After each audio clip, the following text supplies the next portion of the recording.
right of self-determination and having their own state. Mr. Vester, we're out of time. Thank you for being with us this morning. Dr. Mohammed Al-Mashat, who is Ambassador of Iraq to the United States. Wednesday on C-SPAN, Representative James Traficant, a Democrat from Ohio, will be our special guest. He'll discuss the economy in Middle America and his views on foreign aid. Phone in with your questions and comments Wednesday beginning at 8 a.m. Eastern Time, 5 a.m. Pacific Time.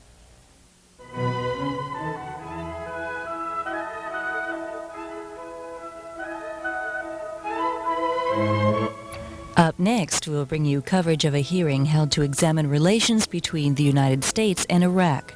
Testifying before the House Foreign Affairs Subcommittee on Europe and the Middle East is John Kelly, the Assistant Secretary for Near East and South Asian Affairs.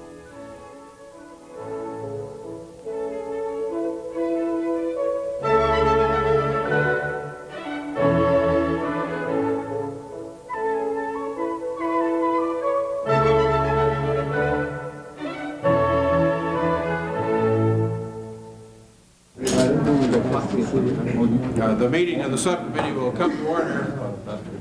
The Subcommittee on Europe and the Middle East meets today in open session to discuss U.S.-Iraqi relations. Today we will hear testimony from the Assistant Secretary of State for Near East and South Asian Affairs, the Honorable John H. Kelly. The subcommittee's last open hearing with Mr. Kelly was on March 7th to discuss U.S. policy toward Afghanistan.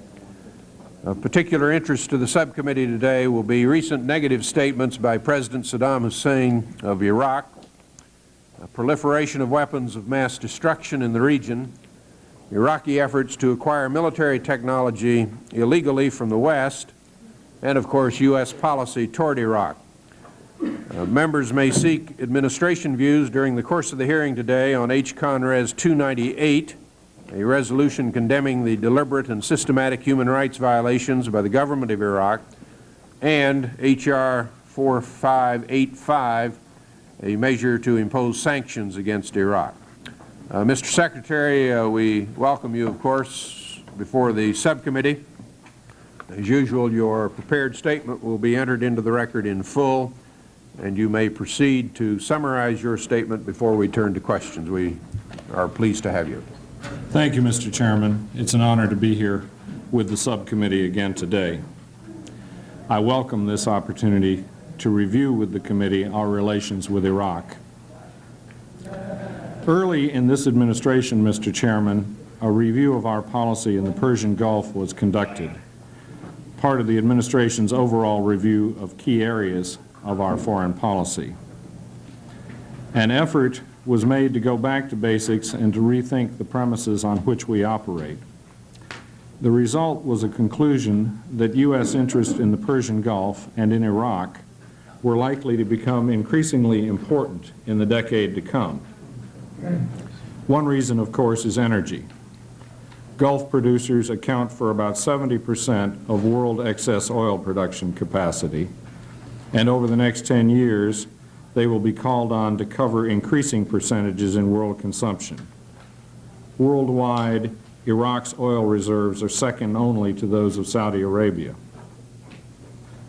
Another reason for our interest in the Gulf and in Iraq is the danger of proliferation of nuclear, chemical, or biological weapons and the missile systems to deliver them. Again, the importance of Iraq is clear. We also knew, of course, that in the final analysis, only a policy based on American values and principles will succeed. This meant that human rights would be a central consideration for us. These fundamental concerns and interests will continue to guide our diplomacy with Iraq. We had reestablished full diplomatic relations with Iraq in 1984, after Iraq expelled the Abu Nidal terrorist gang and was removed from the list of states that support international terrorism. By October of 1989, we could point to some modest developments on issues of concern to us. Iraq had ended its arms supply to General Michel Aoun in Lebanon. Iraq was discussing a new constitution which potentially would provide greater recognition of human rights. Iraq had participated in 2 disarmament conferences on chemical weapons and had joined as an observer the Conference on Disarmament in Geneva, where we are working towards a comprehensive ban on chemical weapons. On the Middle East peace process, Iraq was deferring to the parties more directly involved, including Egypt and the PLO. Since then, Iraqi actions have raised new questions about Iraqi intentions in the region. In February, I visited the Gulf and met with President Saddam Hussein. A week after my visit, President Hussein gave a harsh speech to the foreign ministers of the Arab Cooperation Council in which he criticized our naval presence in the Persian Gulf as a threat to the region. We've been told that Iraqi resentment of our criticism of Iraq's abysmal human rights practices in our 1990 report may have been a factor. We stand by that report. It is as accurate a characterization of the human rights situation in Iraq as we can make from the facts available to us. We wish that the facts were more favorable. We'll continue to speak out to urge the government of Iraq to improve its record in this area. In February, a U.S. citizen of Iraqi origin was arrested in California on charges of conspiracy to commit murder. Although he was released for lack of evidence, subsequent investigation showed strong ties to a diplomat at the Iraqi mission to the United Nations. The U.S. citizen was later indicted by a grand jury in California. We determined that the behavior of the diplomat went beyond acceptable bounds. He was expelled. In retaliation, Iraq expelled a U.S. diplomat in Baghdad, an action we believe was unjustified. In March, Iraq executed Farzad Bazoft, a journalist working for a British newspaper. We deplored the failure of the Iraqi government to respond to international appeals for clemency. In late March, U.S. and British customs collaborated to defeat an apparent Iraqi attempt to smuggle military electrical components called capacitors, well suited to nuclear weapons uses. We do not believe Iraq is close to possessing a nuclear weapon, and we recognize that Iraq's nuclear program is under safeguards of the International Atomic Energy Agency. But the attempt to smuggle these items raises serious questions about Iraq's willingness to live up to its commitments under the Non-Proliferation Treaty. Also in March, we learned that Iraq had placed missile launchers at its H-2 air base near the Jordanian border. During the Gulf War, Iraq received a large store of Scud missiles provided by the Soviet Union. Iraq modified these missiles in order to reach Tehran. From H-2, they are capable of reaching Israel and other countries in the region. On April 1, apparently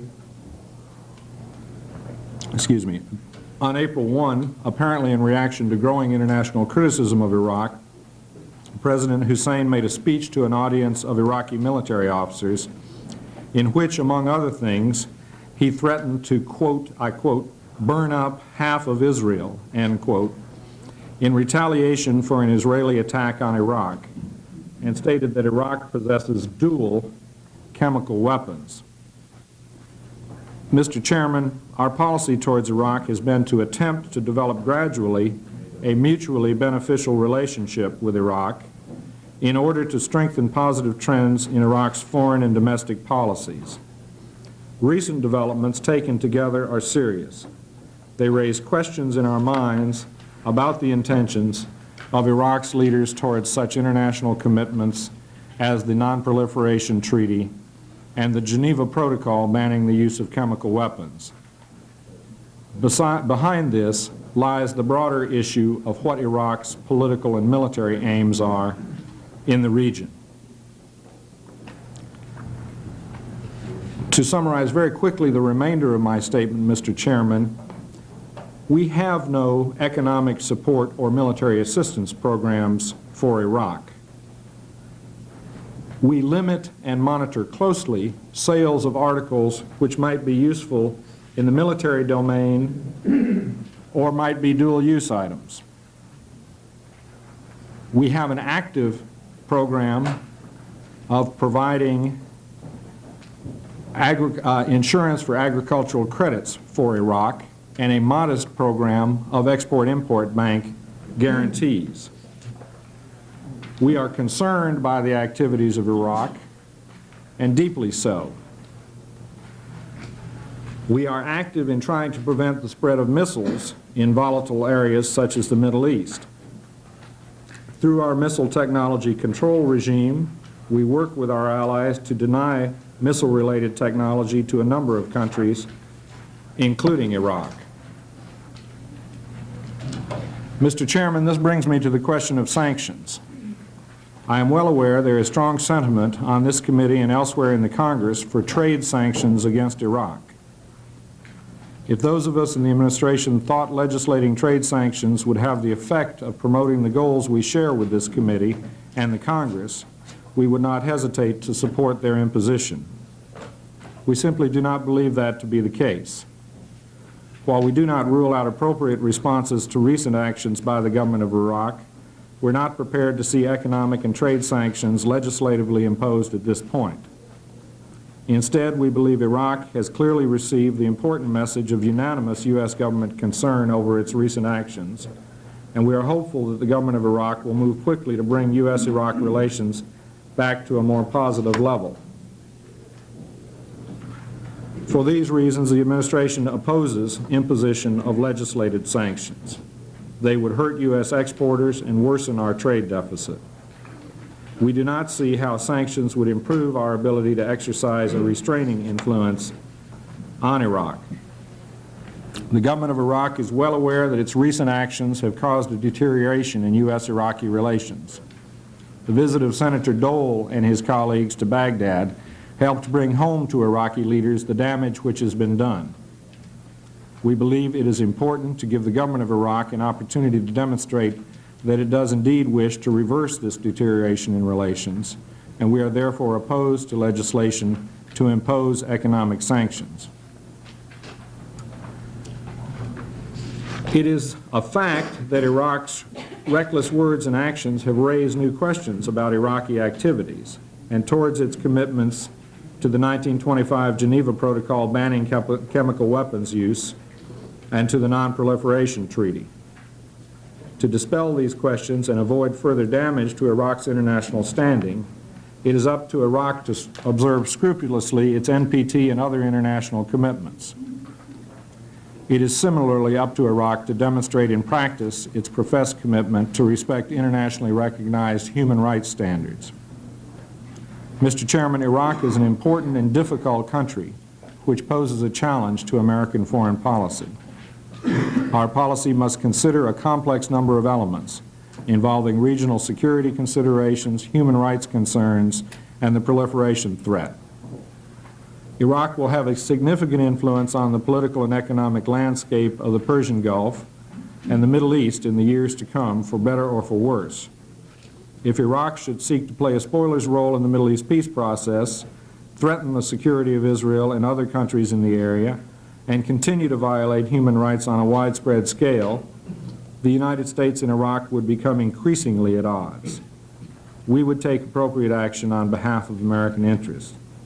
If, however, Iraq plays an increasingly responsible role and cooperates with international efforts to control proliferation of non-conventional weapons and to improve its abysmal human rights record, the U.S.-Iraq relationship will improve with benefits for both countries.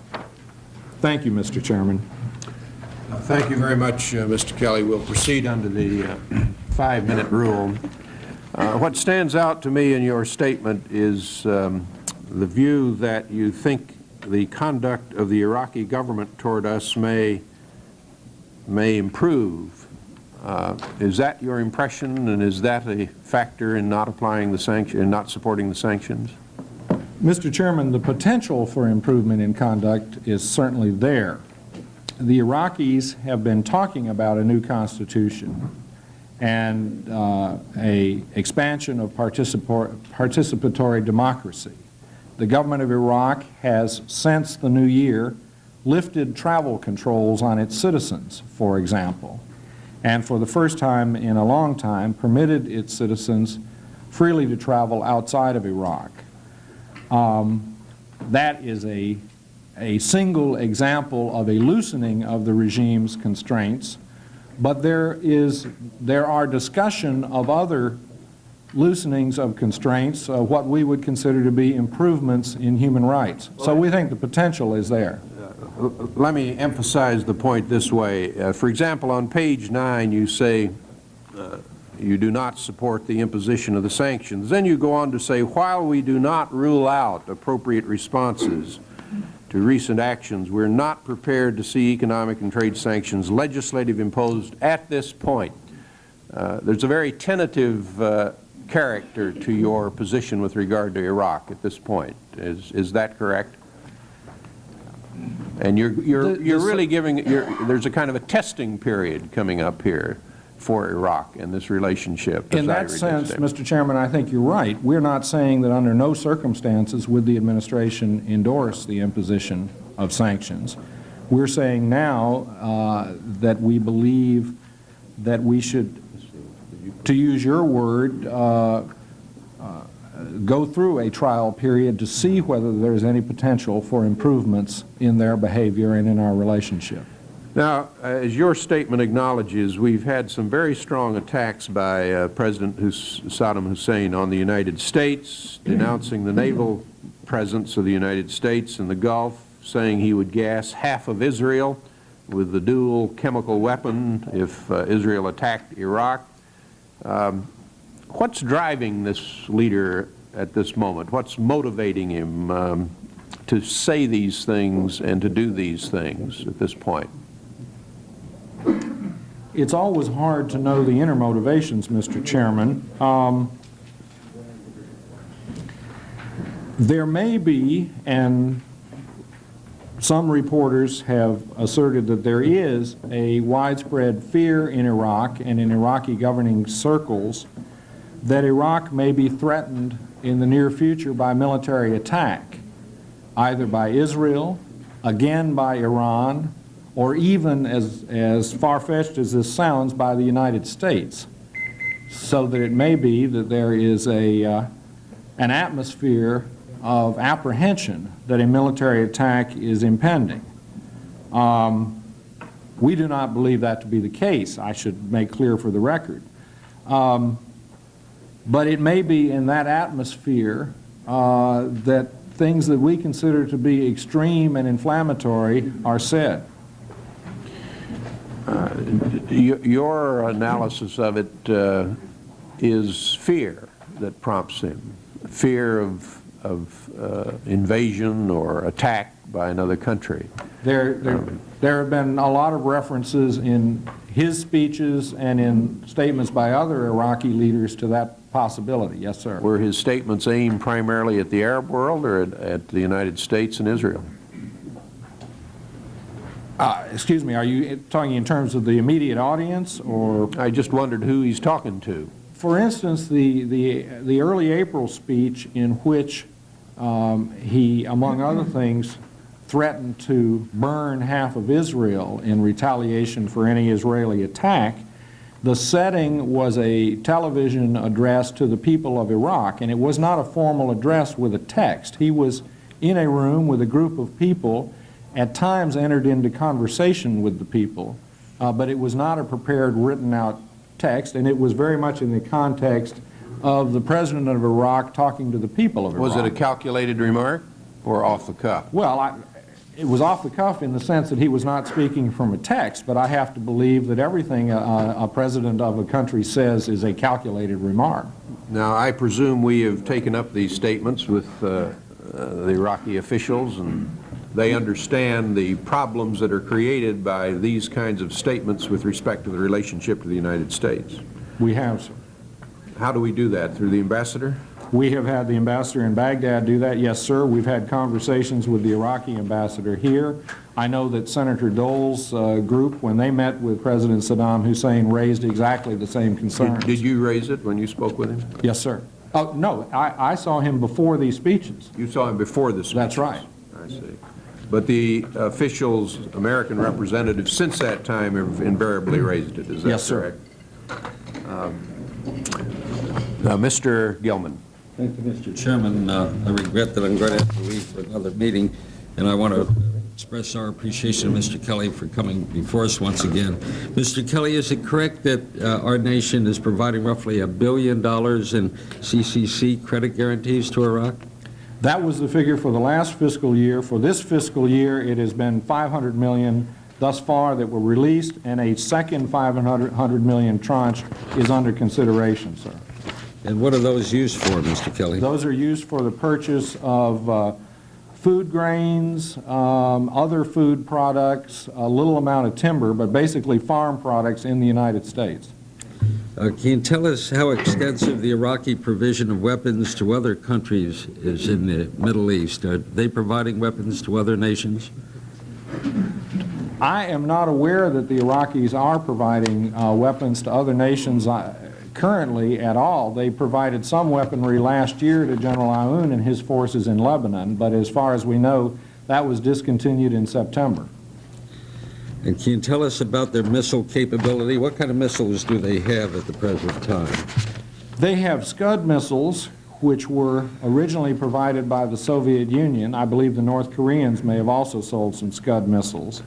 And the Iraqis, through their own indigenous efforts, have improved and extended the range of these Scud missiles, initially so they could strike Tehran, the capital of Iran, during their war with Iran. But that augmented range provides a considerable enhancement in the striking ability. They have other missile programs under development for long-range missile systems, and in December attempted the launch of what would be a nascent space launch vehicle program. What is the extent of the range of their missiles? Off the top of my head, it is in the range of 550, 600 miles. And are those missiles capable of striking Israeli territory? They are. And do they have chemical warheads? We are not certain that there are chemical warheads on those missiles, but certainly that possibility cannot be ruled out. Who are the chief suppliers of missile technology to Iraq? The suppliers of missiles originally were the Soviet Union and North Korea.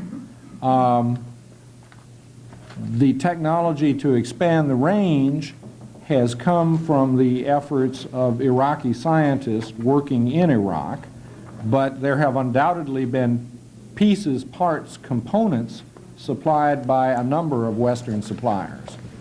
Any specific countries, the Western suppliers? Let me see if I have something on that, Mr. Chairman. Well, to save time, I'm going to ask you if you would supply that to the committee. Fine, what do you estimate to be the size of Iraq's chemical weapons stockpile and annual production? That we would have to supply on a classified basis and would be happy to for the record. Provide that, Mr. Chairman, ask that it be made part of our record. Yeah, without objection. In your judgment, is Iraq now determined to develop a nuclear capability, and how far are they along in that? The attempt to procure these capacitors, known in the press as nuclear weapons triggers, certainly has got to lead any neutral observer to the conclusion that they're pursuing a nuclear weapons program. Iraq has a peaceful nuclear program under International Atomic Energy Agency safeguards. There is no certainty as to how far along the Iraqis are towards a nuclear weapon. Some experts have said they are 8 to 10 years away. Some have said it would be 4 to 5 years.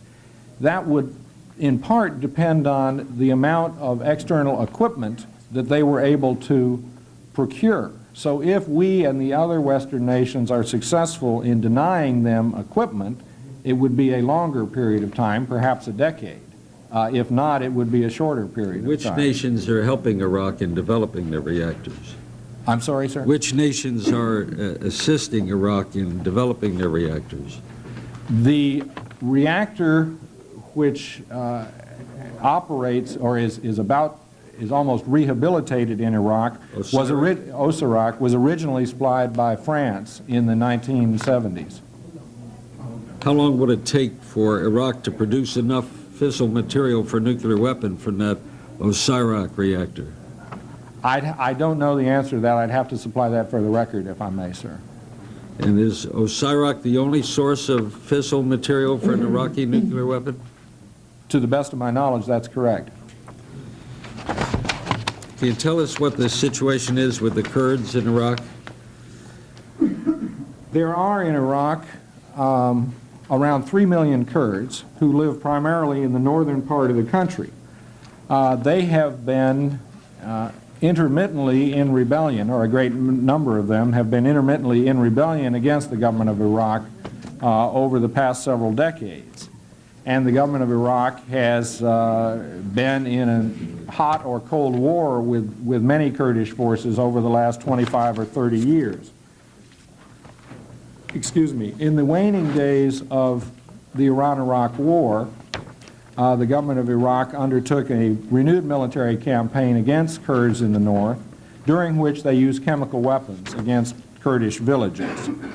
Subsequent to the conclusion of the Iran-Iraq War, the government of Iraq undertook a resettlement program to clear a corridor along their border with Iran of all population, and they relocated entire villages away from the border towards the interior of the country.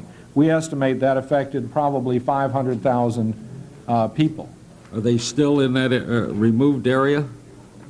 Yes, no one has been resettled in that empty zone along the border. Are any Kurds imprisoned at all? I'm sorry, sir? Are there any Kurds imprisoned? Yes, indeed. I'm certain there are. And do we have any idea of how many? I'm sure that's in our human rights report, and we can supply that for the record. Thank you, Mr. Chairman. I've exceeded my time. Thank you for allowing me to move ahead here. Mr. Gilman, Mr. Lantos. Thank you very much, Mr. Chairman. Welcome, Ms. Secretary. With all due respect, Ms. Secretary, I detect an Alice in Wonderland quality about your testimony. And let me tell you why. You recite accurately a chamber of horrors. The Department of State calls Saddam Hussein's outrageous and preposterous comments, I quote, inflammatory, irresponsible, and outrageous. You talk about Iraq using poison gas against its own people, which is demonstrated. Its diplomats engaging in murder plots in the United States. Its government smuggling nuclear triggering devices from here and from the UK and other places. We now have the big gun episode lied about, as all other episodes are lied about. A human rights record, which according to the State Department's own human rights annual report is a nightmare. And then you sort of express the hope, which boggles my mind, that somehow this will change and Iraq under Saddam Hussein will turn in the direction of being a responsible and civilized and peace-loving and constructive member of the international community. And I find this, to put it mildly, a non sequitur.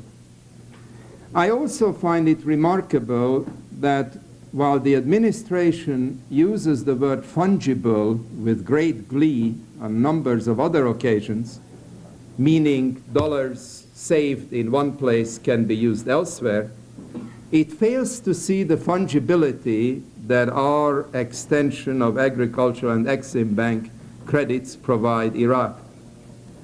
There is another inconsistency which I would like to ask you to clarify for me, for all of us. The opening sentences of your presentation, you pointed to Iraq's enormous oil wealth, and you are absolutely correct. Well, if Iraq has such enormous oil wealth, why does it need these commercial subsidies and financial subsidies from the United States? Why can't it buy at open market rates? The only sort of Well, let me just make one other observation before I ask you to respond. You drew a dichotomy between words and deeds. We are not just dealing with words, although the words that Saddam Hussein is spewing forth, I have not heard since Adolf Hitler, who also had to be believed when he said he will wipe out by gas a very significant portion of the people. I believe Saddam Hussein. I don't think he would have the slightest pangs of conscience killing half of the people living in Israel. He would probably rejoice and have a banquet at the end of that day. There are such people, Mr. Kelly, and Saddam Hussein, by his statements and by his actions, poison gassing Kurdish children, running the most bloody and murderous dictatorship on the face of this planet, is one of these people. Now, at what point will the administration recognize that this is not a nice guy, that conceivably sanctions are appropriate? I mean, sanctions were appropriate vis-à-vis Nicaragua in the view of the administration. Did Nicaragua have a worse human rights record? Did Nicaragua threaten to wipe out its neighbors with poison gas? Did Nicaragua use poison gas on the Contras? I mean, at what point can we hope that the administration will wake up to the reality which is shouting into the ears of anybody who is prepared to listen with an open mind? Thank you, Congressman. You put your finger on a very difficult decision that successive administrations have to make in dealing with countries or leaders of countries who do atrocious things. I remember the great debate in the early years of the Reagan administration when President Reagan referred to the Soviets as an evil empire. And clearly the Soviets were engaged in a lot of activities, the shooting down of the Korean airliner, their disrespect for human rights, to put it mildly, a whole long catalog of things. And there was a great argument in the United States as to whether the United States ought to abjure contacts with the Soviet Union or to engage with them. The same occurred with regard to the government of South Africa. Should the United States engage? You know, in other words, is there the potentiality of improvement in countries and governments and regimes and leaders who do and advocate atrocious, unconscionable acts? And so this is not a new argument, and it's a legitimate one. With all due respect, Mr. Kelly, the Soviet regime since the end of the Second World War did not threaten to wipe out half of the population of Europe by poison gas. So I remember Mr. Khrushchev saying, "Here, I will bury you." Yeah, you know the context as well as I do. It related to economic competition. So I don't think it's fair for you retroactively to reinterpret Khrushchev's comment. No one in the American government or in the American community that follows Soviet affairs took those words to mean a physical annihilation of the United States. You are the first one to have made this observation. Well, that may be very true, sir. I was not in the government at that point. Well, but you were an adult and you heard the statement. I don't think I'd reached voting age. Mrs. Myers? Will you allow the witness to answer, Mr. Oh, I'm sorry. I thought he had completed his statement. My question is, at what point will they agree to move in the direction of sanctions?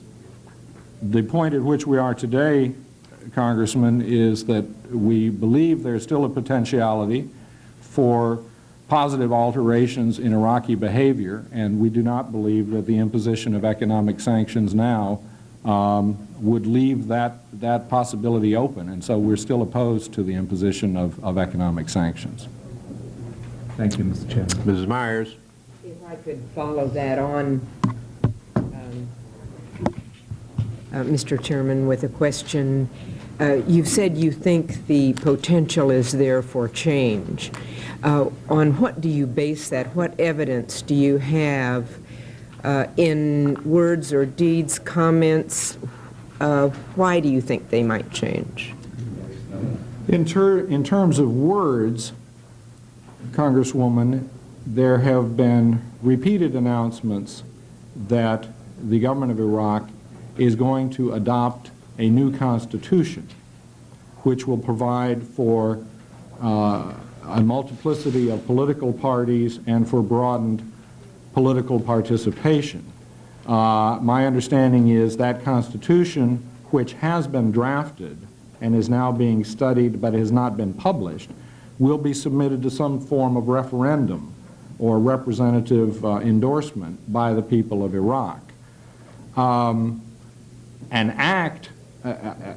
action which has happened and which we have noted is the lifting by the government of Iraq on travel controls for its population, which permits Iraqi citizens to travel outside of their country. There were elections in 1988 for the current Iraqi parliament, and while certainly we would not describe them as free, fair, or democratic, the fact of the matter is that there were candidates from the ruling Iraqi Ba'ath Party who were defeated in those elections. So it wasn't the sort of automaticity that one saw in a number of countries where, 98% of the voters went out and rubber-stamped the candidates. There were candidates who were defeated who belonged to the ruling Iraqi party. So there are at least the signs of the potentialities. But, one swallow doesn't make a spring. Nevertheless, we believe that there is at least the possibility of improvement, and we want to try to encourage that improvement. There has been nothing since their comments, though, in February that indicated that they were sorry for their comments, that they were backing off in any way from the attack on the United States, and then the comments about Israel. They have not publicly retracted any of the comments about the United States or about Israel, nor to my knowledge have they privately retracted any of them. They have argued that the American military presence in the Persian Gulf may be a threat to countries in the region, and they have argued that they are potentially subject to attack by Israel, and it was in that context that they talked about retaliating against Israel. What's been the reaction in the Arab world, particularly in Egypt and Saudi Arabia, and in Europe also, against about the Iraqi comments in the speeches in February and April? The reaction in the Arab world has been varied. I don't think the Saudi government has said much or anything publicly about it. The governments of Egypt and Jordan, among others, have publicly acknowledged the concerns that Iraq has and have attempted to understand and justify the Iraqi statements. In Europe, the British government has shared our negative reaction to the kind of statements and threats which have come out of Iraq. The other European governments have not, to my knowledge, commented publicly. Now, some of them may, so let me say that with the proviso that we will check the record, and if there are statements by other European governments, we will provide them for the record. Thank you. About 8% of our oil at this point comes from Iraq. Does our concern about oil supply have anything to do with our patience with Iraq? I would respectfully submit that our attitude is more than patience. It is one of concerned activity. But certainly we are concerned about Iraq because it holds the second largest oil reserves in the world, and the importance of those oil reserves in the Persian Gulf will only increase over the next 10 years. So certainly energy is very much a factor in our thinking about Iraq. HCON Res. 298 is a resolution condemning the deliberate and systematic human rights violations by the government of Iraq. Does the administration support or oppose this resolution? Our position is that we can support that resolution with one change in the language, which I think has been provided to the authors of the resolution. I'd like to ask along those lines about Senator Dole's comments concerning the resolution about Jerusalem. I did vote for that resolution, but I do share some of his concerns that we are sometimes careless in our statements and that there's a potential for making a situation worse than better. Would you comment on that? Do the resolutions that we pass, that we think are important statements of our constituency and therefore an important statement to be made, do they sometimes exacerbate the situation in the volatile areas of the world, and should we be much more careful about what we do? Madam Congresswoman, the administration's position on Jerusalem is different, as you well know, from the position in the resolution passed by the House and by the Senate, and has been different going back at least 25 years. We understand the concern that motivated the action by both houses for the status of Jerusalem. But we in the executive branch firmly believe that the status of Jerusalem must ultimately be settled by a negotiation, and that it cannot be changed unilaterally either by a vote or an action of the government of Israel or by a vote in the Congress of the United States. So in that sense, neither of those resolutions certainly represented the position of the executive branch.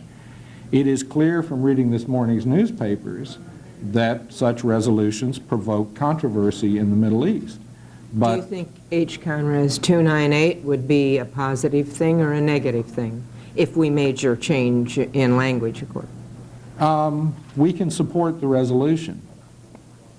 Thank you, Mr. Chairman. Just to clarify, Mr. Secretary, the change that you would want in that resolution, as I understand it, is on page 3, and instead of the words "for engaging in a consistent pattern of gross violations of internationally recognized human rights," you would just strike the words "engaging in a consistent pattern of" and say "for its gross violations." That is correct, sir. And with that change, you could support the resolution. That is correct, sir. Mr.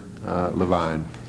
Thank you, Mr. Chairman, and I'd like to join in welcoming you, Mr. Secretary, to the subcommittee. I have several questions. Before I ask them, I'd just for the record like to comment on the last 2 points that my distinguished colleague from Kansas made, both with regard to the Jerusalem resolution and with regard to her questions pertaining to oil. I think that the record should very clearly reflect that this Jerusalem resolution would never have been taken up at this time in either the Senate or in the House had it not been for the President's intemperate statements which misstated American policy on Jerusalem and which injected that issue into a very volatile political situation at this point in time.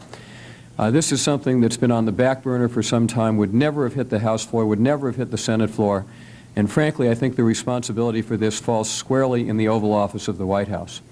Secondly, with regard to oil, if in fact your response pertaining to the significance of Iraqi oil is at all a component of administration policy, and I was shocked to hear the implication that it might be, because it's my understanding that any oil we get from Iraq would be readily replaced by other sources during the foreseeable future. But if in fact that is any component of American policy, then it makes even more shocking the administration's A, position supporting the export of domestic crude, and B, the administration's refusal to support a range of programs to develop alternative energy sources, and again highlights, I think, in a very disturbing manner, an outrageous energy policy or lack thereof by this administration. This isn't the place to debate those, but in light of the fact that those were put on the table, I thought it was important to clarify that from my point of view.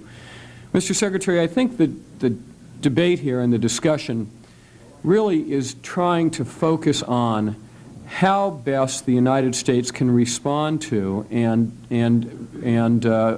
potentially influence actions of an Iraqi regime whose conduct and statements have been at best, as the State Department put it, inflammatory, irresponsible, and outrageous.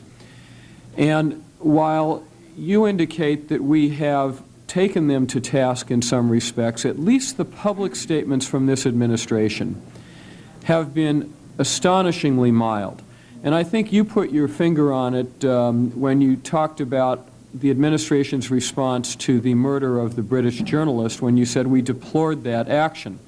In fact, that was the strongest statement that I recall coming from the administration. I don't know how we can more effectively urge a change in Iraqi conduct, and evidently that's the issue that you're grappling with as well. So far, being polite and restrained appears to have not only gotten us nowhere, but in fact been the precursor, or perhaps been irrelevant to, but it's occurred in the course of increasingly inflammatory Iraqi actions and statements, and you've outlined them yourself. I guess what I'm trying to grapple with is, what are we looking for? What you indicate this is a trial period, we're looking for some improvement in behavior, that might have an effect. On the one hand, what is it that we're looking for? What type of improvements in behavior, what types of changes in Iraqi policy would be something that the administration would conclude warrants a continuation of a very mild policy, on the one hand? On the other hand, how far must they go before the administration embraces a much tougher policy, the type of sanctions legislation, for example, contained in Mr. Berman's legislation and other sanctions legislation that's been before us? My concern is that while this administration has been as benevolent and warm and friendly as can be to China, the Chinese continue to poke us in the eye in a variety of respects and continue to degrade the human rights of their own people. Administration policy toward China has clearly been a failure, and I am very, very worried that the benign administration looking the other way and holding out the olive branch toward Iraq may yield the same type of frustrating and exasperating results. What is the positive conduct you're looking for, and what negative conduct would finally trigger an administration response in the direction of sanctions? You've put your finger, Congressman, on the dilemma that one faces in dealing with a regime like this. Obviously, what we want to see them do is to stop abusing human rights. We want to see them stop violating laws of the United States. And broader than that, we want to see them behave responsibly in line with their treaty commitments under, for instance, the Non-Proliferation Treaty and other international agreements into which they've entered. You described our attitude towards Iraq as benign, and we are not in a position where we're doing favors for Iraq.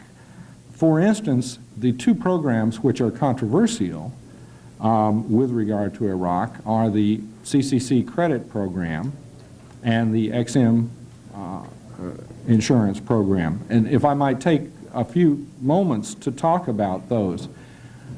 Under the CCC program, financing for the purchase of American agricultural products is insured, which the Iraqis go out and buy these commodities at market prices. There is not a concessionary rate or price for the American agricultural products. They are purchased at world market prices. What the CCC credit does is provide insurance to whoever finances the sale that in the case of an Iraqi default, the U.S. government would make good the obligation. The Iraqis have not defaulted on any of these. Now, it's very simple. We can cut this off, and then the Iraqis can buy the same wheat or rice or whatever from the Australians, the Canadians, or the Europeans, or any other supplier in the world. You're not contending that this does not facilitate Iraqi purchases of these commodities? It makes it more attractive to come to the United States, yes. for Iraqi purchasers. That's right. That's right. But what I'm saying is that the Iraqis are spending their money for the purchases, and they can spend that money from other foreign suppliers.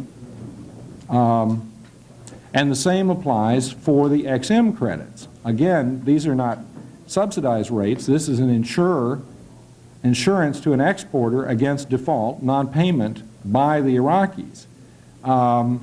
The European countries and Japan have much more extensive export credit programs than do we. Ours is $200 million, and that's used, for small purchases in a rolling amount, and that covers a whole range of things, from hardware supplies to motor vehicles to 1,000 different products. But if we cut that off, the Iraqis can still buy those same things, but from other countries. In other words, we're not going to have any. With all due respect, Mr. Secretary, you're not answering my question. You're justifying the particular programs, and I'd be happy to debate them with you. I think they clearly benefit the Iraqis more than they do us. But that wasn't my question. My question is, at what point do we move towards sanctions, and what is it that you're looking for from Iraq, not a justification for the programs that we have in cooperation with Iraq? Well, I addressed the second part of your question in my opening remarks. At what point do we move towards sanctions?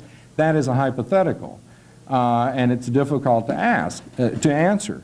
But as the Secretary of State said yesterday before another body of the Congress, we haven't ruled them out. And, we're not giving an automaticity to the opposition to sanctions. Thank you. Mr. Berman. Well, thank you, Mr. Chairman. I appreciate the opportunity to participate in this hearing, since I'm not a member of the subcommittee. Mr. Secretary, a number of different questions I'd like to pursue with you, but let me just first continue where Mr. Levine was going. First of all, it's not just agricultural credit guarantees or insurance and export-import bank credits and insurance. It's also, if I'm not mistaken, the licensing of products that are on our commodity control list that are dual use in nature, items like computers and other millions of dollars of such commodities that have been being licensed for sales to Iraq by U.S. suppliers now. Isn't that correct? Products that have military applications or dual use which could contribute to their military program are not being licensed. No, sir. You're saying no items, we're not licensing any items on the commodity control list now to Iraq? No computers? We have 4 pending cases of which I'm aware, Congressman. I'm aware of about, my understanding is about $16 million, $60 million worth of items on the commodity control list have been licensed to Iraq in the past year. That I don't know, but I'd be happy to try to supply for the record. I think you're suffering here from a lack of information. You might check with the Department of Commerce. The fact is there is substantial commerce in dual-use items going to Iraq right now. A year and a half ago, the Iraqis killed, according to Amnesty International, 5,000 Kurds by the use of poison gases that they agreed never to use under the 1950-25 treaty that they're signatory to, gases that even the Nazis in World War II in combat never used. Neither Congress nor the administration has essentially done anything about that other than outlaw the sale of certain chemicals to the Iraqis. I'd like to pin down this question of the progress that you want to see before you make a final decision on this question of sanctions, the extent to which it involves legalizing a free press in Iraq, a multi-party democracy in Iraq, correction of the numerous human rights abuses that were cited in the Human Rights Report, indication that chemical weapons will never again be used by Iraq. The fact is, whatever you want to say about who supplies and where the Iraqis can get, we don't insure these items to Iran or to Libya. We don't allow American Vietnam veterans to go back to Vietnam on a tour even if they choose to do so for their own personal or reasons. This administration's policy with respect to sanctions is not a philosophically complete one. I understand the Secretary's aversion, the administration's aversion to the use of economic sanctions. You don't have a philosophically consistent position here. I'd like to know what it is that the bill that's been introduced has a long way to go before it is even sent to the President's desk. I'd like to know what it is you want to see happen in Iraq that would cause you to reach a final conclusion that it is not appropriate for us to even move with these most modest of sanctions, sanctions which, if they were to pass, would be far less than the sanctions we have against a number of other countries in this world right now. I think my goals for Iraqi conduct are very much the same as yours, Congressman. I think, as I said earlier, adherence and respect for the international treaties, including the 1925 Chemical Weapons Treaty, the nuclear... But they've just breached it in the most massive and flagrant way, and in a fashion that, as far as I know, is unsurpassed since the signing of that treaty. I mean, a year and a half ago, against their own people, after the ceasefire with Iran. I mean, what do you want to see in the area of chemical weapons use? With respect to Libya, we have total sanctions on them because they're involved in the production of chemical weapons. Here, the Iraqis have used them. What do you want to see? The sanctions on Libya predate their involvement with chemical weapons and were imposed because of their terrorist attacks on Americans. With regard to the Nuclear Non-Proliferation Treaty, we want to see conduct from Iraq that demonstrates that they're living up to the Nuclear Non-Proliferation Treaty.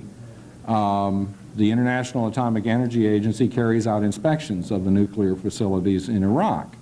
And obviously, if the Iraqis have a covert program aimed at diversion of nuclear materials or construction of a weapon, we want that not to go forward. We want it terminated.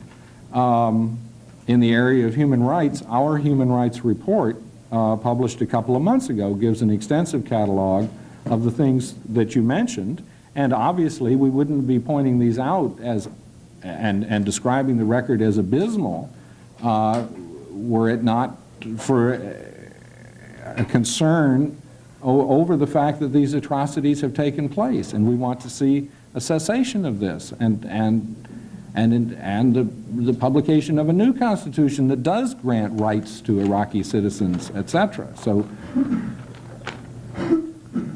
let me. I do have the feeling that Tom Lantos shared earlier of Alice in Wonderland. They're caught in the act of a covert effort to bring in material and equipment that you yourself say demonstrates an interest in developing a nuclear weapon capability. They use chemical weapons, and we're talking about assurances that they aren't doing the things which they're so clearly doing. By the way, the assurances with respect to chemical weapons, it wasn't until this episode in Saddam Hussein's speech that I ever heard the Iraqis acknowledge that they used the chemical weapons that the entire world knows that they used against the Kurds and against the Iranians in very recent times.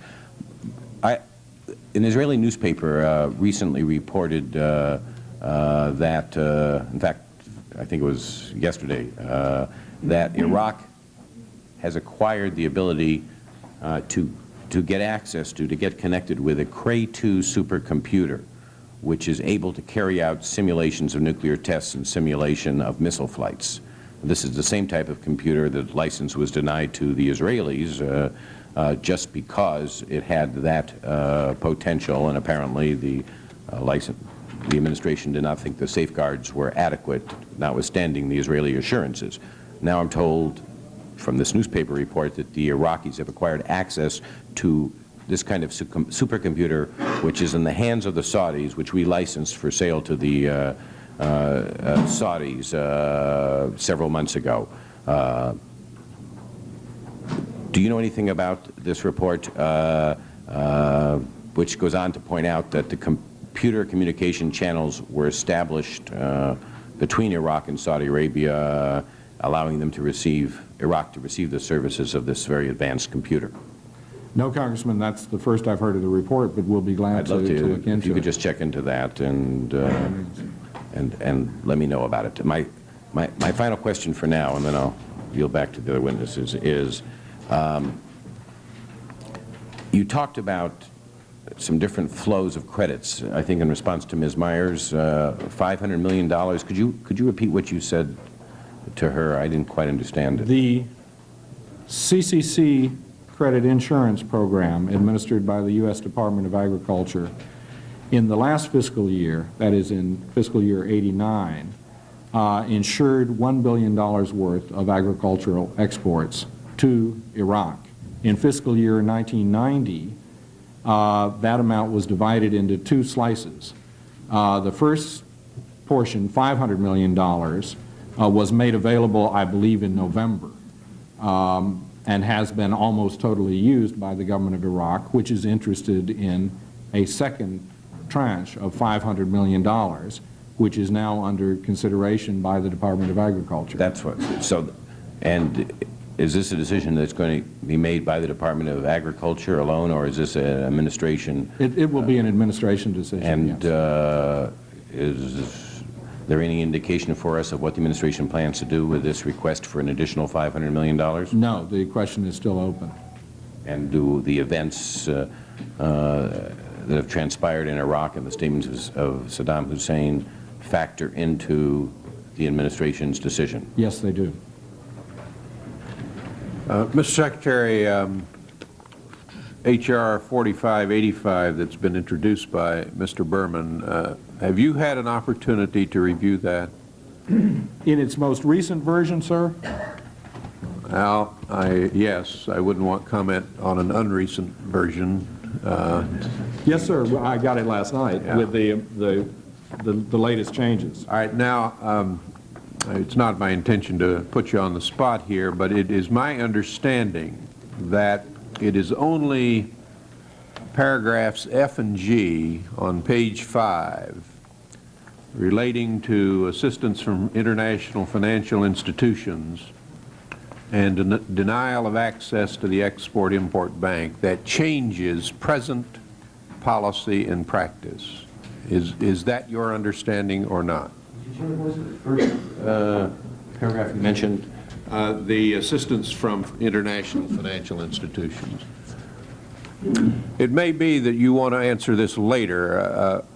You see my interest. My interest is to know what in this bill changes present policy and practice. And if you want to analyze that and get it to me promptly, I'd appreciate it. That'd be fine, sir. Okay, let's do it that way. All right, because that, is that all right, Mr. Berman, to, you may want to make a comment here. I didn't hear the last comment. There's nothing in this legislation that deals with either agricultural credits or agricultural credit insurance. I understand that. I myself, left to my own devices, wouldn't mind getting into that area, but the bill doesn't. It does cover one other area that would, at least one other area, in addition to the Ex-Im Bank issue and the role of the United States in the international financial institutions. That's this question of dual-use items. I know ever since Iraqi came off the list of countries supporting terrorism, an action that was made by the way, at the time that Abu Nidal was still based in Baghdad, but we don't have to relive all of that. But that there's been significant dual-use items sent to Iraq. You know, there's been an effort to make sure that they aren't being used by the military. There have been helicopters, there have been computers, there have been a number of items. So that's a third area that this bill would impact. Is that your impression also, Mr. Secretary, or do you know? I don't know the answer to that. But let us give a detailed... Let's get an analysis of the bill in front of us so we know exactly what changes would be made in practice and policy as a result of the Berman bill. Now, Let's talk a little bit about these weapons of mass destruction. What I'm interested in really is what we are doing as a government to try to stop the proliferation of these exotic weapons. All right, let me take them in sequence. All materials or products which could have application to the development of a nuclear weapons capability are prohibited for export. In addition, we work... By us, but not our allies. We have an agreement with other nuclear suppliers, in other words, other countries capable of providing the technology and the materials for this. I want to talk also about the other weapons, chemical, nuclear, biological, all of them. Yeah, I understand that, sir. But in the nuclear area, there is an agreement among the nuclear suppliers that involves the Western Europeans, the Japanese, the Soviets, and others on restrictions of provision of materials which could enhance the ability to make nuclear weapons. So that is in effect in the nuclear zone. In the chemical area, the United States unilaterally has prohibited the export of, I believe, some 60 different chemicals to Iraq, which could be useful as precursors towards the manufacture of chemical weapons. And our allies? And our allies have, I don't want to misspeak on this, if you'll give me 1 minute to get this.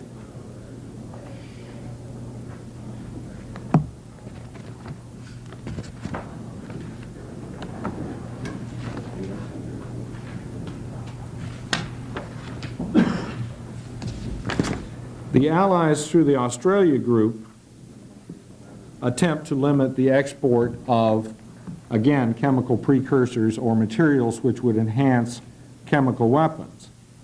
But that is a recent agreement internationally. And they're effective? None of these is 100%, or we wouldn't see the arrests of people attempting to get around some of these. Well, one has the impression that some of our closest allies are engaged in export of the kinds of materials that can be used in these exotic weapons, including West Germany, including Great Britain, including Japan. Is that an accurate impression? Well, there's a differentiation among each of those countries. The West Germans clearly a few years ago had major problems. Do they now? They are improving their record and have legislation in the Bundestag which really tightens up. They brought criminal cases against people who have exported. Well, I was told at least a year ago that that bill that you're talking about in the Bundestag would be enacted, and it has not been, as I understand it. That's my understanding also, Mr. Are you comfortable, are you satisfied with the efforts that our close allies are making to stop the export of these materials? I am convinced there could be improvements, Mr. Chairman. What else are we doing? In the area of missile technology, the delivery systems at extended ranges, there is a missile technology control regime, again involving the United States and countries which have technology which is applicable to limit and cut off the supply of equipment which would lend to the establishment of missile capabilities beyond a certain range and payload. Now, what is that? That's just kind of an agreement. That's a missile regime. It's an agreement that's been entered into. By whom? Entered into. Who are the signatories? The principal Western Europeans, the Japanese. Sorry? China? China has not. And does China continue to export some of these fancy systems to some of the countries of the Middle East? There are recurring reports that exports are imminent, but there have not been any, and the Chinese stated in December publicly that they weren't going to be exporting any more missile systems. Does the United States support a region-wide ban on weapons of mass destruction in the Middle East? We have supported in the United Nations the idea of a region-wide ban. And currently the Arabs are talking about region-wide bans, but they insist that any such regime would include the State of Israel. And if it does not include the State of Israel, then they're unwilling to negotiate on it. Is that their position? I think that's basically it, yes, sir. And Israel's position? I'm not a spokesman for the Israeli government, but they have been reluctant to enter into schemes. Now, I want to be clear. Our position is that we support a region-wide ban on weapons of mass destruction. In general terms, yes, sir. Obviously, we'd have to look at the fine print. Does that mean we're opposed to Israeli development of nuclear weapons? We would like Israel to become a signatory to the Nuclear Non-Proliferation Treaty, which means that Israel would abjure the possession of nuclear weapons. Now, that's different, of course, from supporting a region-wide ban of weapons of mass destruction, isn't it? It is, sir. So that's not our position, then, to support a region-wide ban of weapons of mass destruction. Well, we're certainly willing to consider any of them, Mr. Chairman. I'm sorry, I didn't hear We're you. certainly willing to consider them. But it's not our position. I mean, we're not out there advocating a region-wide ban on weapons of mass destruction at this point. Is that correct? That is correct, sir. Now, Iraq, of course, is a signatory to the Nuclear Non-Proliferation Treaty, aren't they? They are, sir. And that means that their nuclear facilities are open to International Atomic Energy Agency inspection, does it not? That is correct, Mr. Chairman. And how often do those inspections take place? I'm not sure. I know there was one within the last couple of months. I don't know how often they are, whether it's every year or every 2 years. And do they send a large team in, the IAEA, or is it just a few people? I don't know the size of the team, Mr. Chairman. Is it your view that those inspections could, I'm informed that 2 people went in April. Is that about right, you think? I do not know the size of the team. I have no reason to challenge that. All right. And do you believe that those inspections are thorough enough to detect the diversion of any materials for weapon purposes? Yes, I think the United States has developed a lot of confidence in the IAEA over the years. I'm advised by my staff that the inspections are every 6 months. And those inspections are only a very few people then? 2 to 4, it says. But you and our government has confidence that those inspections are sufficiently thorough that we could detect the diversion of any materials for nuclear weapon purposes? I think that is correct, Mr. Chairman.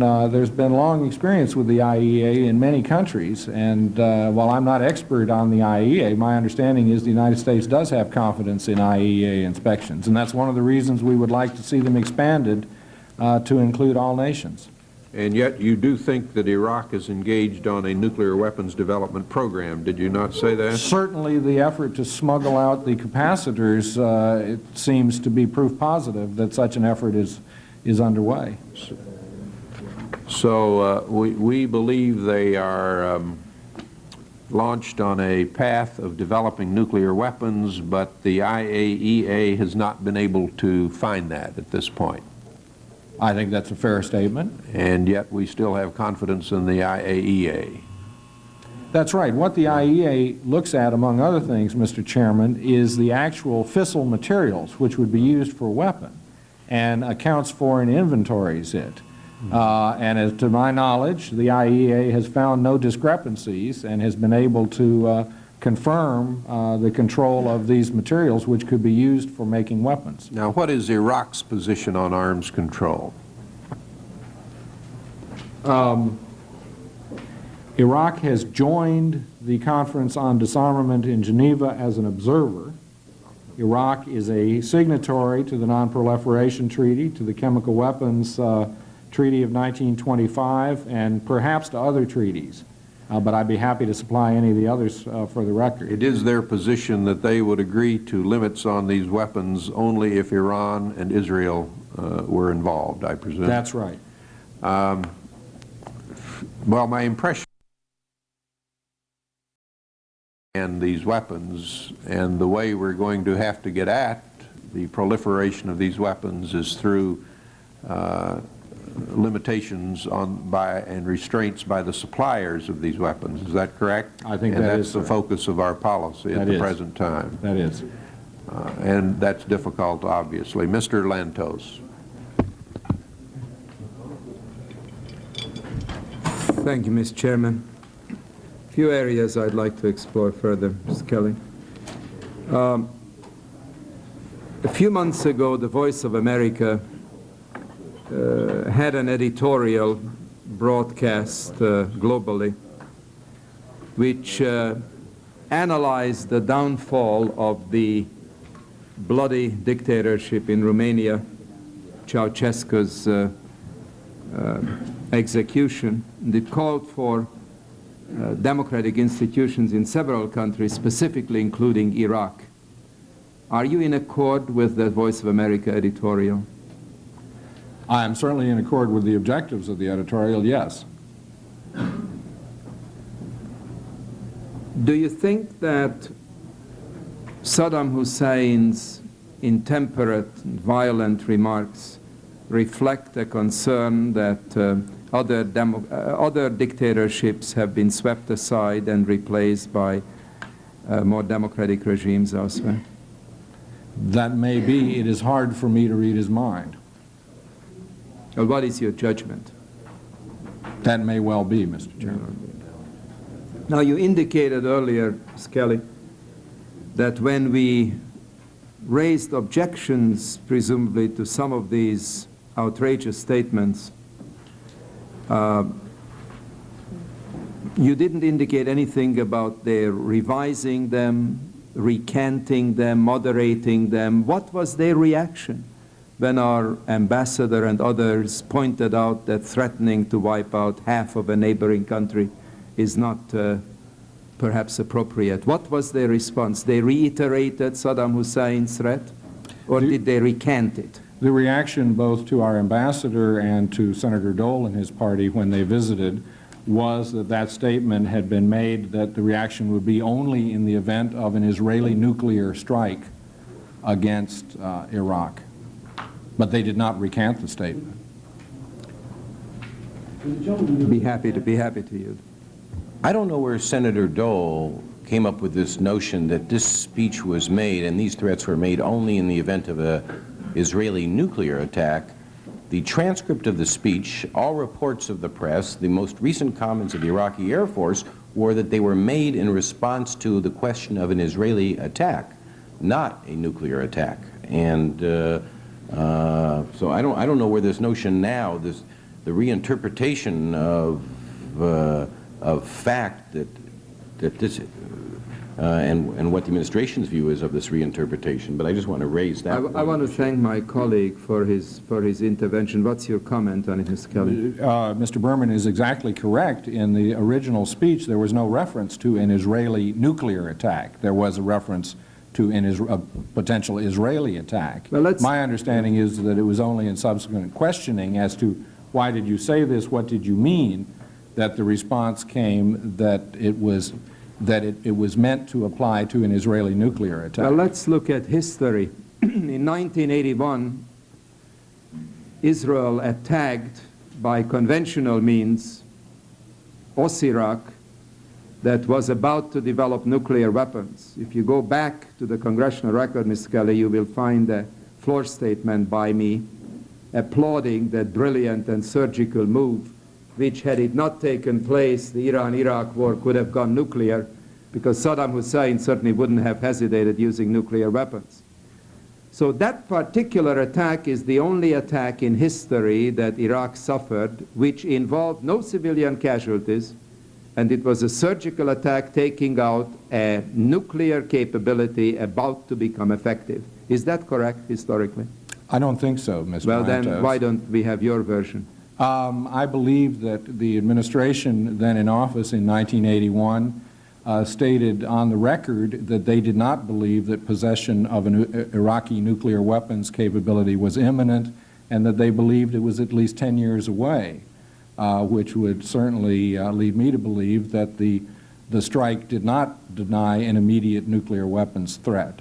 And the administration in office condemned the attack by Israel in 1981. Well, obviously the administration has made mistakes in its judgment as to how fast other countries develop nuclear capabilities. Is that correct? I'm not sure that it is. Our predictions have always been accurate on that score. On nuclear weapons developments, we'd have to review the record. Well, taking your 10-year figure, the 10 years are up. So had the U.S-Iraq reactor not been taken out, they would now have nuclear capability. Is that your testimony? That's certainly a possibility. Well, I'm not asking you whether it's a possibility. You just said that it's about 10 years away. 10 years have gone by. Is it reasonable to conclude that they would now have such a capability? It's a hypothetical, Mr. Lantos. As I testified earlier, the rate at which the development of an Iraqi nuclear weapons program could proceed would depend in significant part on how much external equipment and assistance they were able to receive. And so there's no way I can look back over the last 10 years and know how much they would have received.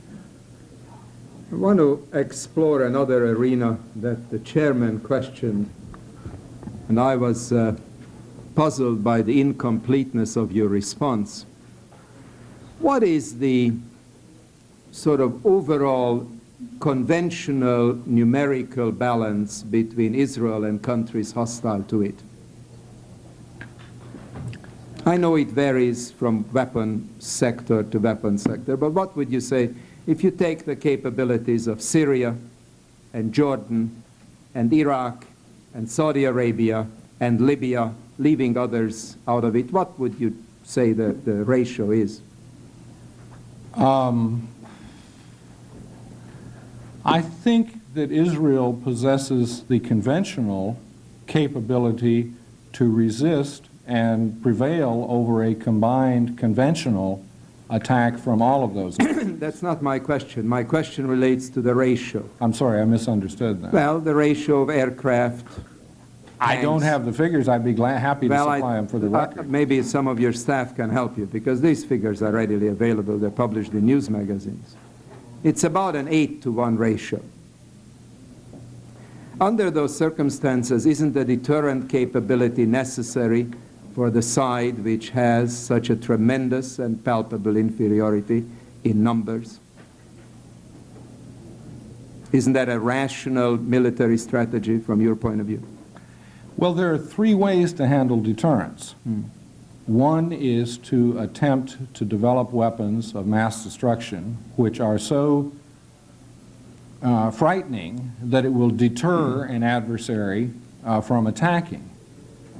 A second way is to ally oneself with a state which has weapons of mass destructions and have certainty in the assistance. And the third way is to try to negotiate mutual reductions or elimination of weapons of mass destructions, which is what the United States has been engaged in trying to do with the Soviet Union for but the United years. States doesn't have the ratio problem vis-a-vis the Soviet Union that Israel has vis-a-vis all of its surrounding enemies. It does not. Isn't that true? It does not. So the analogy then is flawed, is it not? I think the analogy bears. It's not perfect. Well, how does it bear? It bears because if you are threatening me with a weapon, Mr. Lantos... But start with the numerical imbalance. Start with the reality. Well, let's not put it on an ad hominem basis. I told you, Mr. Lantos, I don't have the figure. I would be happy to procure them and submit them. Now, you said they're 8-to-1. I'm not challenging you. They may be, but I'd like an opportunity to review them before I debate them. Let me move to another arena, Skelly. You made a major point of the fact earlier that if we don't sell products, the Iraqis can buy them elsewhere. Is that correct? That is correct. My understanding is, and I'd like you to confirm it or deny it, that they are in substantial default on many of their payments to France, Germany, Italy, and other suppliers. And if that is accurate, one would think that they would be reluctant to extend further credit since their old deliveries have not been paid for. Is that true? I think as a general statement, that's probably right. So this notion that they can so easily flip over to other suppliers then is not accurate, because these other suppliers have not been paid for their previous deliveries. There's a distinction in short-term and long-term credits. I think where all of the supplier nations are wary is extending long-term credits to Iraq. I think they're very happy to sell under short-term credits.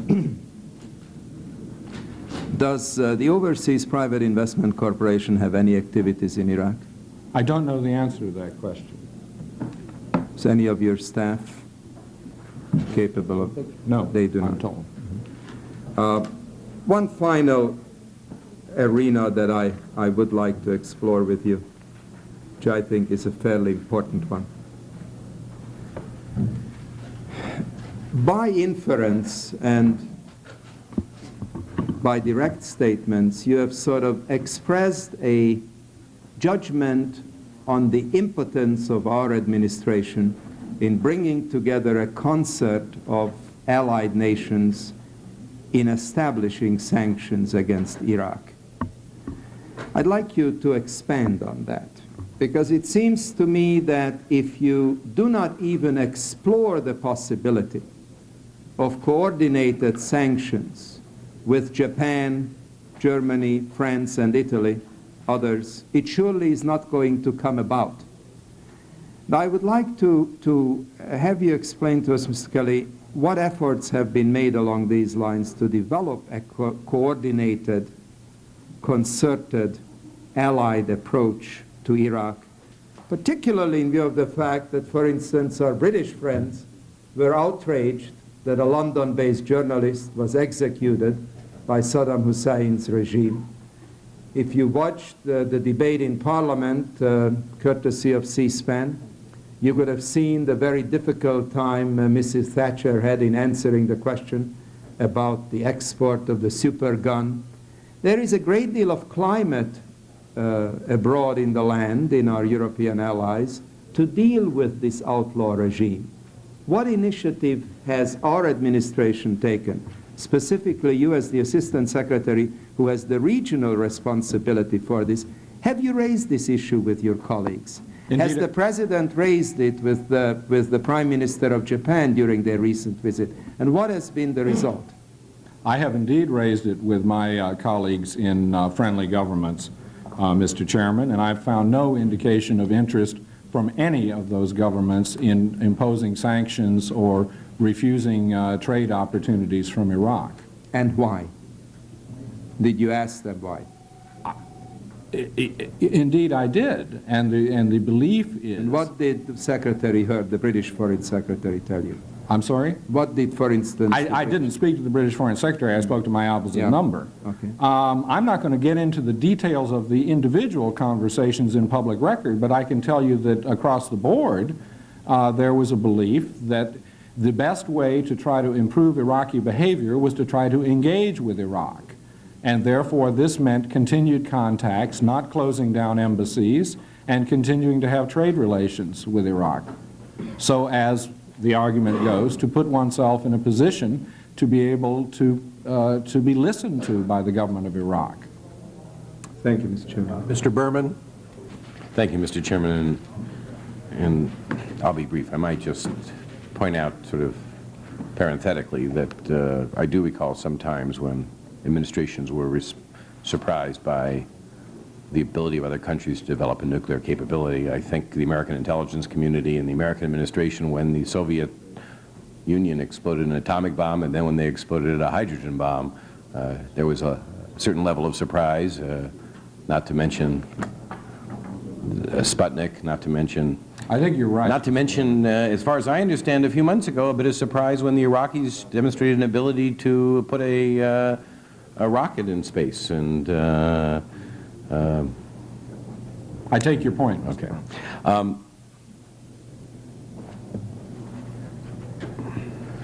I just want to address one issue, because I think there is, as I decry what I feel is a lack of philosophical in other words, if the administration were going to simply oppose economic sanctions as a tool and feel it does more harm to the U.S. than it does benefit, I think that's a very reasonable position. I sort of almost sense that it's become a matter of philosophy with the administration, but I think for some reason they overlooked that philosophy in dealing with a number of areas, and so then you start wondering whether it's not more political. But I do think I have to approach these issues from the same type of philosophical consistency. The big difference between Iraq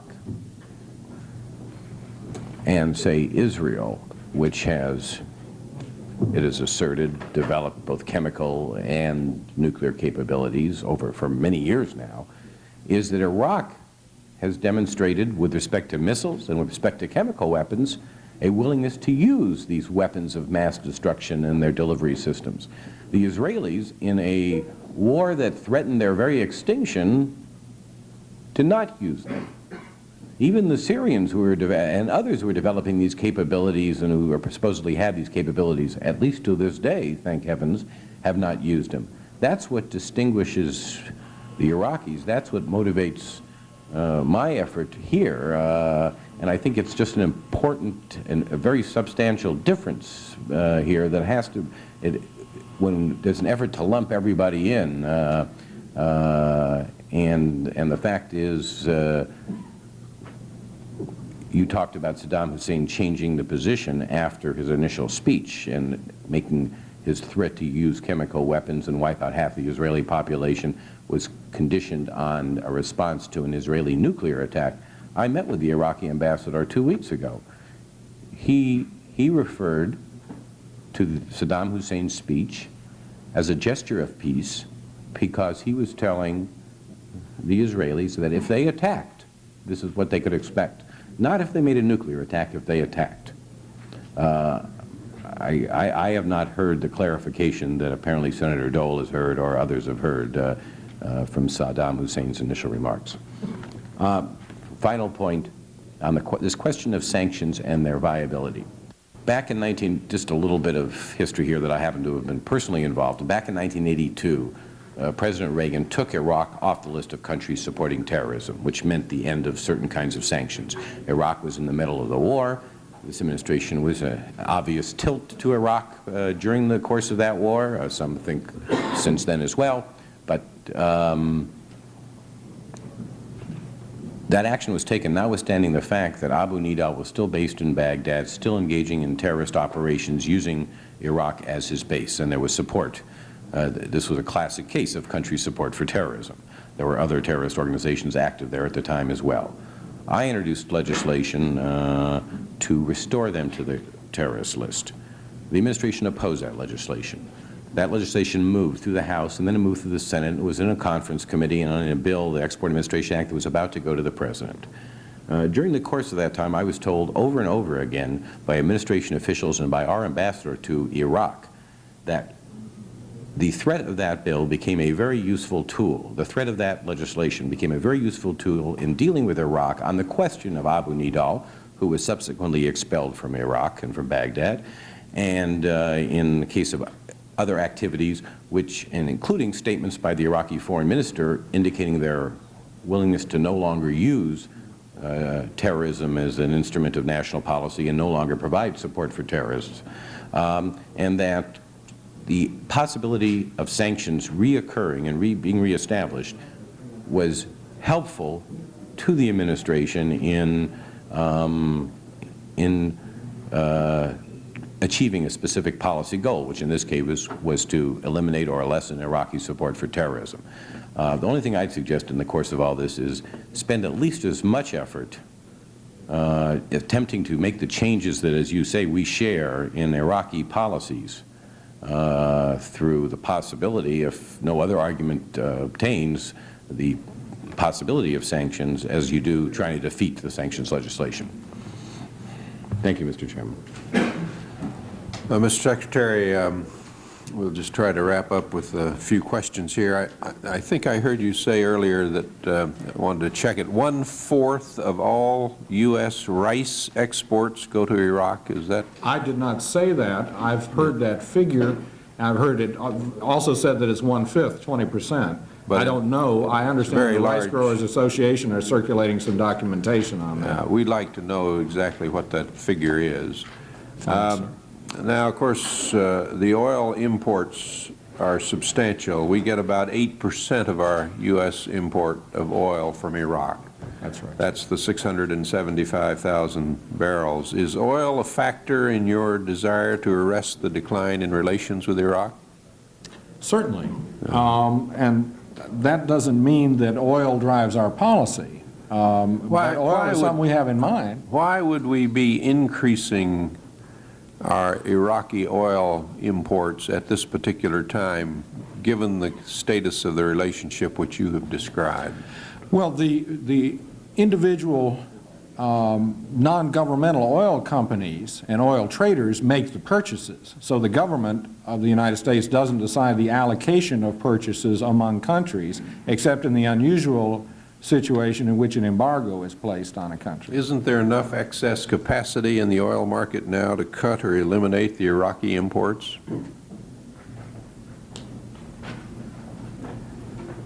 I'd have to check the numbers and answer that for the record. Well, what strikes you, Mr. Secretary, as you look at the figures on the oil imports, is their very sharp increase in recent years, recent months, I should say. And my recollection is they've gone from about 400,000 barrels per day up to this 675,000 you quoted in your statement just within the last few months. There has been an increase indeed, sir. Is there any subsidy from the federal budget going to Iraq in all of this transactions you've described? Is the American taxpayer subsidizing in any way the Iraqi government?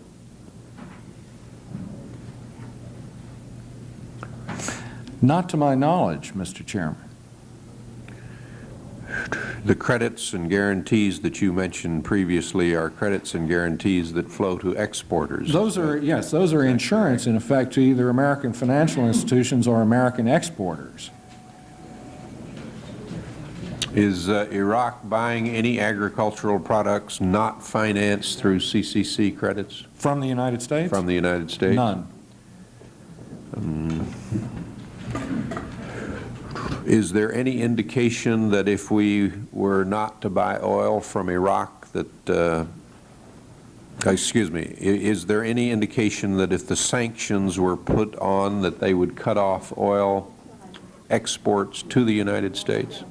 I haven't heard any indication of that, no, sir. I wanted to check on a few relationships that Iraq has with other countries. They have a Iraqi-Jordanian military cooperation agreement, do they not? I know they cooperate militarily. I assume there's an agreement. Well, what are Jordan's interests in military cooperation with Iraq? Jordan is very short of money. And for instance, both Jordan and Iraq have Mirage F-1 aircraft.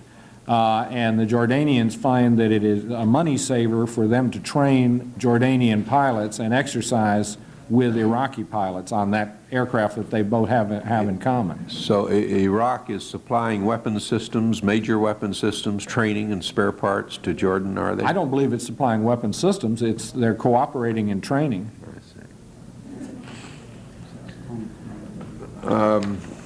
Now, do they have any military cooperation with other countries in the region? Egypt, for example?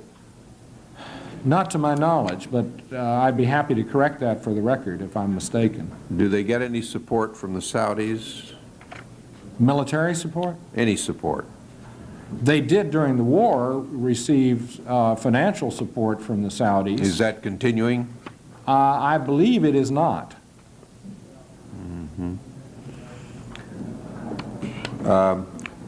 Well, I guess we'd like from you a complete statement with regard to the kind of support that Iraq is getting from any countries in the region, both economic and military.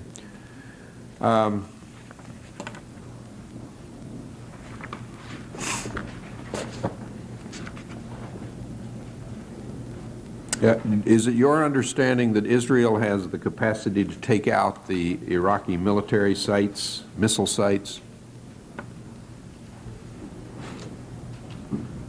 I'm hesitating because I don't want to inflame anybody's situation, but Israel has a remarkably effective military capability, yes.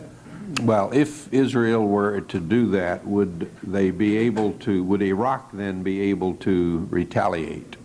against Israel directly? I believe Iraq possesses a capability to retaliate, yes. So that no matter how forceful and how accurate an initial Israeli strike might be, it is our judgment under those circumstances that Iraq could retaliate directly against Israel. That's That's your understanding? That is my understanding. And that attack by Iraq under those circumstances against Israel could inflict considerable damage on Israel? I think that's correct, yes.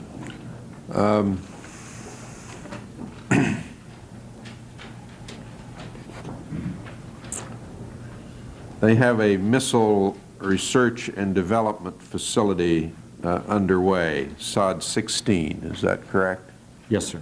When is that going to be completed? I don't know, sir. They also have a space center, the Allen Barr Space Center. Is that their only space and missile launch facility? I don't know the answer. I'd be happy to supply it. Is it completed? I don't know the answer to that, Mr. Chairman. Can they launch surface-to-surface missiles from there? They can launch surface-to-surface missiles, yes, sir. All right. They had a December launch, space launch. Was that done from that facility? Yes. And was that launch successful? I don't believe so, sir. I think the launch failed in what was called the first stage. I see. And there was a report in the press this week about their seeking a missile test launch site outside its national boundaries, and I think the country mentioned was Mauritania. Are they doing that? We've heard the report. We're investigating it. Let us know what you hear on that, would you please? Have we made any representations to Mauritania to stop it?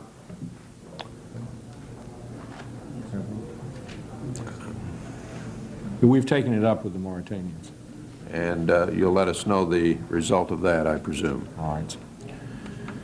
Okay. You made reference in your statement to this U.S. citizen of this Iraqi origin that was arrested in California. That relates, I think, to the also to the Iraqi mission in New York, where there have been allegations that mission has been involved in attempts to assassinate some of Iraqi's political opponents in the United States. Is that right? I'm sorry, I don't quite understand the question. The allegations are that there are people in the Iraqi mission in New York that are seeking to assassinate some of the opponents of Iraq in the United States. We expelled an Iraqi diplomat from the UN mission. Because of that? We don't want to go into great detail, but there was certainly a connection, Mr. Chairman. The FBI arrested someone in February, an alleged Iraqi hitman in California. That is correct, sir. Now, is there anything in that case to suggest the involvement of the Iraqi mission in New York? If I could, sir, I'd like to provide that to you on a classified basis. Is there some effort now underway to go after the Assyrian community by Iraqis here? I don't know if one can say that in a general sense. I understand the California case involved people from the Assyrian community.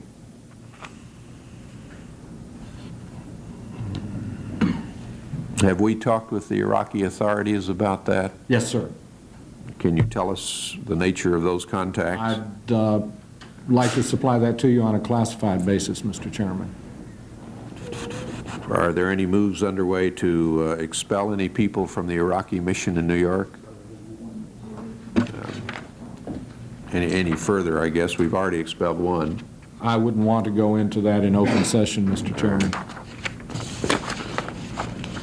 Was there another matter? Without objection, I'll submit in the record at this point a statement by Congressman Christopher Smith. Now, Mr. Secretary, we're to meet with you with regard to the PLO in private session. And I think what I would like to do is to begin that session in a few minutes in room 2200. Are you available Yes, until what time? 12:15? All right, I have to check at the full committee. The full committee is in session discussing another matter, and I will do that immediately and then try to meet you in room 2200 for our further discussion. And the subcommittee stands adjourned. No, before that, we will be submitting some questions to you, I think, for response. And I'm most anxious to get back your analysis of that, the bill that Congressman Berman has introduced. Subcommittee stands adjourned.